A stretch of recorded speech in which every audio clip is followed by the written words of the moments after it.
তৎকালীন মেজর জিয়া স্বাধীন বাংলা বেতার কেন্দ্রে কালুরঘাট বেতার কেন্দ্র থেকে স্বাধীনতার ঘোষণাপত্র পাঠ করেছিলেন। স্বাধীনতার যেটা বিএনপি সহ বিভিন্ন পক্ষের দাবি, তিনি স্বাধীনতার একমাত্র ঘোষক।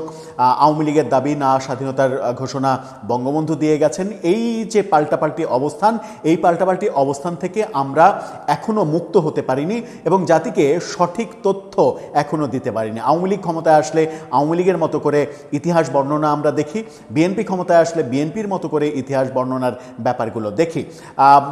গতকালকেই আমরা বিএনপি মহাসচিবের একটা বক্তব্য দেখেছিলাম। এরপরে সংসদ থেকে একটা তথ্য এসেছে, সেটা হচ্ছে যে স্বরাষ্ট্রমন্ত্রী সালাউদ্দিন আহমেদ তিনি স্বীকার করে নিয়েছেন যে মেজর জিয়া কালুরঘাট বেতার কেন্দ্র কিংবা স্বাধীন বাংলা বেতার কেন্দ্র থেকে যে স্বাধীনতার ঘোষণা দিয়েছিলেন, সেখানে তিনি বলেছিলেন যে বঙ্গবন্ধুর পক্ষেই তিনি স্বাধীনতার ঘোষণা দিচ্ছেন on behalf of our great leader Bangabandhu Sheikh Mujibur Rahman. এই ব্যাপারটা তিনি স্বীকার করে নিয়েছেন। যখন এই ব্যাপারটা স্বীকার করে নিয়েছেন, সেটাকে আমরা রাজনৈতিক একটা সৌন্দর্য হিসেবে বলতে পারি। কিন্তু এই সৌন্দর্যের পাশাপাশি অসুন্দর আরও কি আছে সেগুলো চলুন একটু জেনে দেখি। পাশাপাশি এটাও বুঝে দেখি যে সালাউদ্দিন আহমেদ এক্স্যাক্টলি কি বলার চেষ্টা করলেন তার বক্তব্যে সংসদে দাঁড়িয়ে। থাকবেন পলিটিক্স টিভির নিয়মিত আয়োজনে।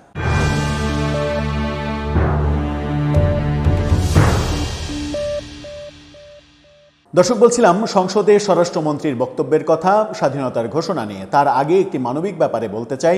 ফুড ফর অল, সবার জন্য খাদ্য, এই স্লোগান নিয়ে একটি নতুন চ্যানেলের যাত্রা শুরু হয়েছে। কয়েকজন তরুণ অসহায়, দুস্থ, ক্ষুধার্ত মানুষকে রান্না করা খাবার খাওয়ানোর চেষ্টা করছে। সেই উদ্যোগটাকে সমর্থন করতে ডেসক্রিপশন বক্সে চ্যানেলের লিঙ্ক দেওয়া আছে। অন্তত সাবস্ক্রাইব করে চ্যানেলটা আপনি তাদের মানবিক এই কর্মকাণ্ডকে উৎসাহিত করবেন, সেটাই প্রত্যাশা। চলে যাচ্ছি মূল আলোচনায়। আলোচনাটা দীর্ঘায়িত করতে চায় না, আলোচনাটা খুবই ছোট করেই করতে চায়। সেটা হচ্ছে সংসদে দাঁড়িয়ে স্বরাষ্ট্রমন্ত্রী তিনি বলছেন যে মেজর জিয়া তৎকালীন সময়ে তিনি যে স্বাধীনতার ঘোষণা দিয়েছিলেন কালুরঘাট বেতার কেন্দ্র থেকে, যেটাকে আওয়ামী লীগ বলে যে ঘোষণাপত্র পাঠ করেছিলেন অন্যান্য অনেকের মতো, মেজর জিয়া তৎকালীন মেজর, তখন আওয়ামী লীগ নেতাদের মনে হয়েছিল যে একজন সেনা কর্মকর্তাকে দিয়ে এই ঘোষণাপত্রটা পাঠ করালে সেটা সেনাবাহিনী কিংবা আইনশৃঙ্খলা রক্ষাকারী বাহিনী যারা পাকিস্তান বাহিনীতে আছে কিন্তু বাঙালি, যারা বাংলাদেশের স্বাধীনতা চায়, তারা অনুপ্রাণিত হবেন এবং তারা যুদ্ধে সামিল হবেন। সেই কারণে তাকে দিয়ে এই ভাষণটা দিয়ে দেওয়ানোর ব্যবস্থা করা হয়েছিল। এরকম বক্তব্য আওয়ামী লীগের পক্ষ থেকে ইতিহাসের বহু প্রথিতযশা ইতিহাসবিদ সেভাবেই বলার চেষ্টা করেন। বিএনপির বক্তব্য আমরা অন্যরকম দেখি। সেই বক্তব্যে কিছুটা পরিবর্তন এসেছে এবার আমরা দেখলাম সালাউদ্দিন আহমেদের বক্তব্যে। কালের কণ্ঠের এই ফটোকার্ডটা দেখে নিন। কালের কণ্ঠ এটাকে মেনশন করেছে, আমরা সংসদের সেই বক্তব্যটাও শুনেছি। সেখানে বলা হচ্ছে জিয়াউর রহমান স্বাধীনতার ঘোষণার আগে বলেছিলেন on behalf of Sheikh Mujibur Rahman, সেটা অস্বীকার করছি না। মূলত তিনি বলেছিলেন on behalf of our great leader Sheikh Mujibur Rahman, এই কথাটা বলেছিলেন। তিনি বলছেন যে এটা অস্বীকার করছি না। এটা বলার পাশাপাশি তিনি আবার এটাও বলছেন যে 26শে মার্চের প্রথম প্রহরে মেজর জিয়া উই রিভোল্ট বলে স্বাধীনতার ঘোষণা দিয়েছিলেন। Provisional head of the state হিসেবে তিনি এই ঘোষণা দিয়েছিলেন, এমন বক্তব্যও দিচ্ছেন, যে বক্তব্যের সঙ্গে আওয়ামী লীগের বক্তব্য কিংবা বহু ইতিহাসবিদের বক্তব্য মেলে না। না মিলুক, সমস্যা নেই, কিন্তু আমরা একটা ইতিহাসের মানে কি বলবো, যে একটা চূড়ান্ত রূপ দেখতে চাই, যে রূপে আওয়ামী লীগ, বিএনপি, ইতিহাসবিদ সবাই এক সুরে কথা বলবে এবং সবাই যে ইতিহাসটা আমরা মেনে নেব। আওয়ামী লীগ আসলে মেজর জিয়ার কোনো পাত্তাই নেই, বিএনপি আসলে বঙ্গবন্ধুর কোনো পাত্তাই নেই। এই যে ট্র্যাডিশনাল রাজনীতি, এই রাজনীতি থেকে যদি বিএনপি শুরু করে এই রাজনীতি থেকে বেরোনোর, তাহলে আমার মনে হয় যে বিএনপি অনেক বড় ক্রেডিট পাবে জনগণের কাছে এবং এই সুন্দর চর্চাটা বিএনপি করুক, এটা আমাদের প্রত্যাশা। যেটা সালাউদ্দিন আহমেদের বক্তব্যে স্পষ্ট হয়েছে যে তিনি সংসদে দাঁড়িয়ে স্বীকার করে নিচ্ছেন যে মেজর জিয়া স্বাধীনতার ঘোষণা দিয়েছিলেন বটে, কিন্তু সেটা on behalf of our great leader Sheikh Mujibur Rahman এটা বলেছিলেন, তিনি স্বীকার করছেন। তিনি যখন সংসদে এই কথাটা স্বীকার করছেন, তখন গতকালকেই আমরা মির্জা ফখরুলের একটা মন্তব্য নিয়ে একটা ভিডিওতে সামান্য একটু আলোচনাও করেছিলাম। তিনি বলছেন, অনেক কথা বলতে গিয়ে তিনি বলছেন যে শেখ মুজিবের একার নেতৃত্বে স্বাধীনতা আসেনি, মানে শেখ মুজিবের একার নেতৃত্বে স্বাধীনতা আসেনি, এইভাবে তিনি বলার চেষ্টা করেছেন। এটা বলতে গিয়ে তিনি হয়তো কিছুটা সত্য কথা বলেছেন, যে অবশ্যই বঙ্গবন্ধুর একার নেতৃত্বে স্বাধীনতা হয়নি। বঙ্গবন্ধুর অনুপস্থিতিতে যে মুজিবনগর সরকার, সেই মুজিবনগর সরকার সৈয়দ নজরুল, তাজউদ্দিনরা, তারা স্বাধীনতার এই কর্মকাণ্ড পরিচালনা করেছেন। এমএজে ওসমানী স্বাধীনতার মানে যে প্রধান সেনা কর্মকর্তা হিসেবে কাজ করেছেন, তার অনেক বড় অবদান রয়েছে। সেক্টর কমান্ডাররা অনেক বড় অবদান রেখেছেন।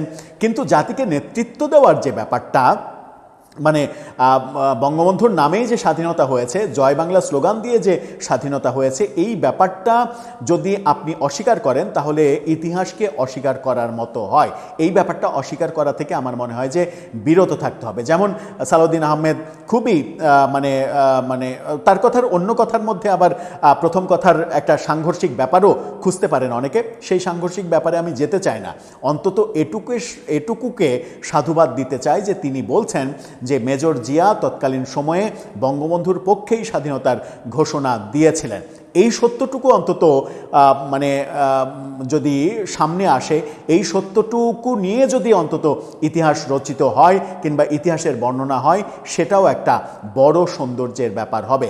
একই সংসদে দাঁড়িয়ে সালাউদ্দিন আহমেদ বলেছেন যে ৭১ সবার উপরে, ৭১-এর উপরে কোনো কিছু নিয়ে যাওয়া হবে না। এর আগেও আমরা মির্জা ফখরুলের বক্তব্যেও দেখেছি ৭১ সবার আগে, ৭১-এর বাইরে কোনো কিছু হবে না। সেগুলো বলছেন ঠিকই, কিন্তু মির্জা ফখরুল যখন বলেন যে শেখ মুজিবের নেতৃত্বে স্বাধীনতা হয়নি, শেখ মুজিবের একার নেতৃত্বে, হ্যাঁ একার নেতৃত্বে তো হয়নি, অনেকে মানে নেতৃত্ব দিয়েছেন, তার অনুপস্থিতিতে মুজিবনগর সরকার নেতৃত্ব দিয়েছে, এটা সঠিক। কিন্তু তিনি যে প্রধান নেতা ছিলেন, তার নামেই যে মুক্তিযুদ্ধ হয়েছে, এটুকুকে স্বীকার করলে আমার মনে হয় যে আওয়ামী লীগকে পুনর্বাসন করা হয়ে যাবে না।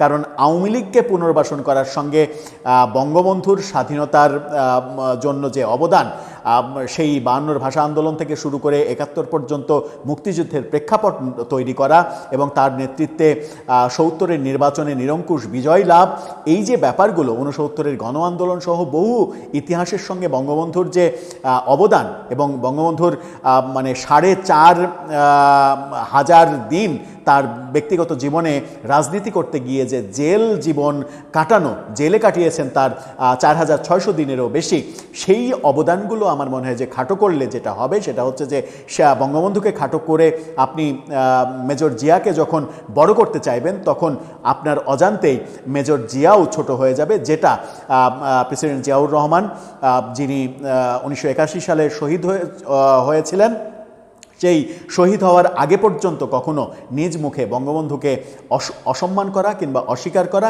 এই ব্যাপারগুলো করেননি।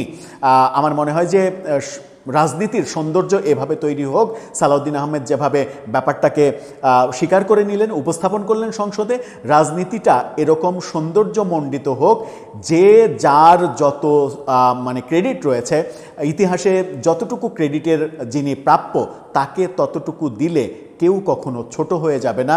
এই তত্ত্ব আমরা যেদিন সমাজে প্রতিষ্ঠিত করতে পারবো, সেদিন আমরা সত্যিকার অর্থে একটা গণতান্ত্রিক দেশ হতে পারবো।